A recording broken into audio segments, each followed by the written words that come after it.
সবাইকে জয় নিতাই, ভজনিতাই গো রাধে শ্যাম, জপ হরে কৃষ্ণ হরে রাম।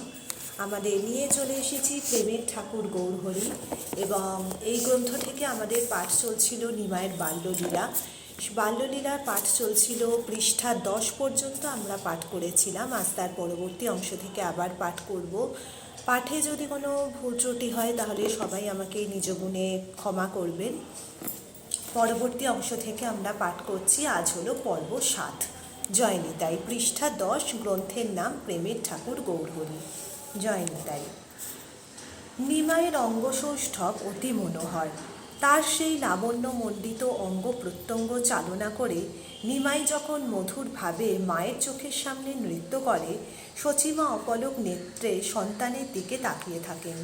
তার মনে হয় নিমাইয়ের মধ্যে থেকে যেন বালগোপাল নৃত্য করছে, আর নিমাই সেই ভাবের তরঙ্গে দুলছে। শুধু সচিমাতাই নন, যিনি নিমাইয়ের এই অপূর্ব নৃত্য দেখেন, তারই মন কোনো এক অপ্রাকৃত রাজ্যের মধুর আবেশে তন্ময় হয়ে যায়।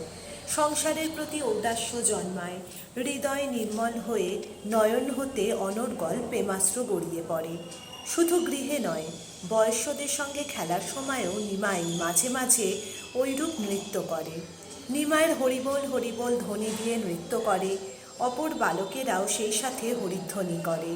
নিমাই চরণে চরণ ছেঁদে দুই বাহু তুলে নৃত্য করে। তার ভাবে ঢুলু ঢুলু দুইটি নয়ন হতে হরিধ্বনির সাথে অশ্রু গড়িয়ে পড়ে, মুখ বুক ভাসিয়ে দেয়। ক্রন্দনকালেই অশ্রু ঝরে, কিন্তু নৃত্যকালে অশ্রু যিনি দেখেছেন তিনি ভাগ্যবান। নাচতে নাচতে নিমাই কখনো ধুলায় গড়াগড়ি দেয়, কখনো কোনো বয়স্যকে জড়িয়ে ধরে। যাকে জড়িয়ে ধরে তারও ওইরূপ অবস্থা হয়। পণ্ডিত প্রধান নবদ্বীপের পথে অধ্যাপক ও পড়ুয়া পণ্ডিতগণের আনাগোনা নিরন্তর। তারা কেউ নৈয়ায়িক, কেউ দার্শনিক, কেউ সোহং দলের বৈদান্তিক, সকলেই পরম গম্ভীর। কিন্তু তারাও যখন পথপার্শ্বে হরিধ্বনি সহকারে নৃত্যরত দিগম্বর শিশুদের মাঝে স্বর্ণ পুত্তলিকার ন্যায় শিশুটিকে নৃত্য করতে দেখে, তখনই এক নূতন রাজ্যের সৌরভে স্তব্ধ হয়ে দাঁড়ায়। একটু পরে নিজেকে বিস্তৃত হয়ে ওই স্বর্ণ পুত্তলিকার হাতের পুতুল হয়ে নৃত্য করতে থাকে। ওই শিশুদের নৃত্যের আশ্চর্য শক্তি। সচিমার নয়নমণি নিমাই। তার ইচ্ছা নিমাই সবসময় তার কাছে খেলা করুক, আর তিনি ঘুরতে ফিরতে নয়ন ভরে তা দেখুন। নিমাই নাচতে নাচতে ধুলায় গড়াগড়ি দিলে তিনি নিমাইকে ওই অবস্থায় দেখে দুঃখিত হন। তখন ভৎসনা করে বলেন, তোমরা বিজ্ঞজন, আমার পাগল ছেলে পেয়ে তাকে নাচিয়ে কাঁদিয়ে ধুলায় মাখিয়ে রঙ্গ দেখছ। মায়ের ভৎসনায় সকলের চমক ভাঙে। কিন্তু কেন তারা বালকের নৃত্য দেখে নিজেরাও নৃত্য আরম্ভ করলো, নিজেরাই জানে না। অবশেষে শচী নিমাইকে কোলে নিয়ে ঘরে ফিরে আসেন। নিমাইয়ের তখন 4-5 বছর বয়স। দুরন্তপনার অন্ত নেই। বয়স্কদের সঙ্গে সমস্ত দিন খেলারসে মগ্ন। আহার নিদ্রার কথা মনে থাকে না। দৌড়াদৌড়ি, ধুলায় গড়াগড়ি, আর গঙ্গার জলে সাঁতার দেওয়া, কোনোটি শচীর অভিপ্রেত নয়। কিন্তু তিনি কোনো প্রকারে নিমাইকে বশে আনতে পারেন না।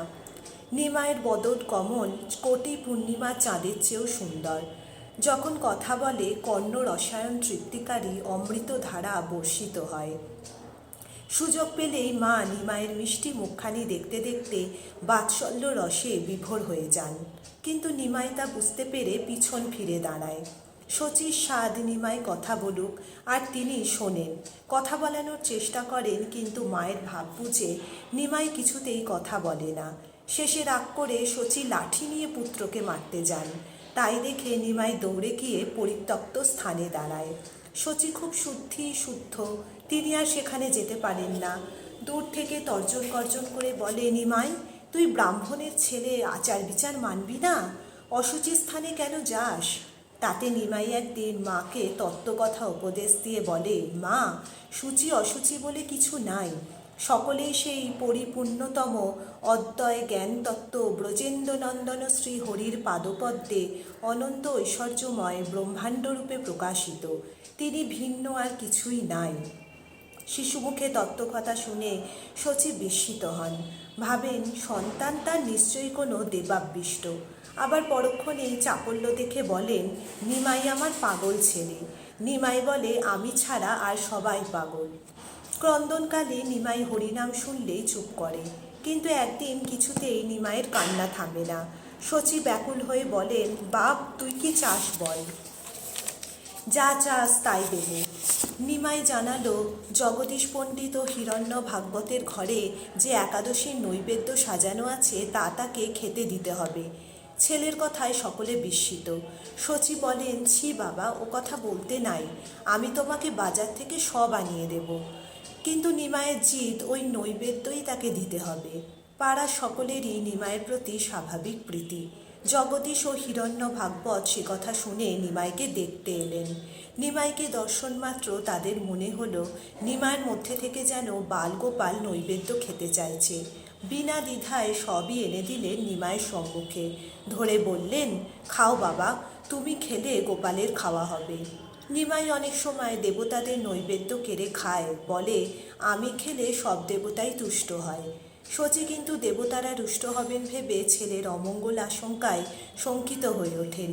বয়স্কদের সঙ্গে পরামর্শ করে নিমাইয়ের মঙ্গল কামনায় ষষ্ঠী পূজার ব্যবস্থা করেন, কিন্তু অতি সন্তর্পণে নিমাই নৈবেদ্যটি খেতে লাগলো।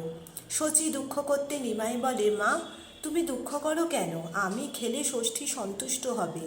কিন্তু বাৎসল্যমুগ্ধ শচী কী প্রকারে তার ছেলের তত্ত্ব অবগত হবেন। ষষ্ঠীতলায় গিয়ে কাঁদতে কাঁদতে বলেন, মা আমার খ্যাপা ছেলেকে ক্ষমা করে দাও। আজ এই পর্যন্তই পাঠ করলাম, আর বর্ধিত করছি না।